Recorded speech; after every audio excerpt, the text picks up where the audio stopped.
निवडणुकीमध्ये काही पारदर्शकता राहिलेली नाही. पहिली गोष्ट माझ्या माचलपूरमध्ये 10,000 नावं आत्ता वेळेवर कमी झालेले आहे. म्हणजे या सगळ्या घोळात हे निवडणुका होणं म्हणजे काही संभ्रम निर्माण करणारी आहे. मला असं वाटतं का हा घटनेने दिलेला मूलभूत अधिकार आहे. मतमाराचा जसा अधिकार आहे, तसं माझं मत मला भेटलं का नाही भेटलं हा पण त्या मतदाराचा अधिकार आहे. आणि निवडणूक आयोग ते मत दाखवू शकत नाही.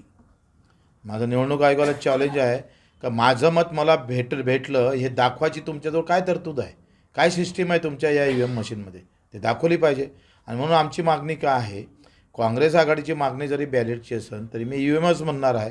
EVM मशीन असू द्या, पण जो VVPAT येतं ना, तो जो काही दिसतं आम्हाला, तो आम्हाला नावागिवासीत आमच्या हाती आला पाहिजे, आमची सही घेतली पाहिजे आणि VVPAT क्रमांकासहित आम्ही तो मतपेटीत टाकला पाहिजे. म्हणजे काय होईल, EVM मशीन पण राहील आणि VVPATच्या याच्यावर जर वाटलं तर ते मोजता येईल. म्हणजे बॅलेटची गरज नाही, बॅलेट पेपरची गरज नाही. VVPAT जो हाती येतं, म्हणजे माझं मत कुठं गेलं, काय होतं बॅलेटमध्ये, बॅलेट क्रमांक याचा, नंबर राहायचा, नाव लिहायचं, मतदान क्रमांक राहायचा आणि सही राहायची. ती आता सिस्टीम संपवली. म्हणजे तुमचं मत हवेत आहे.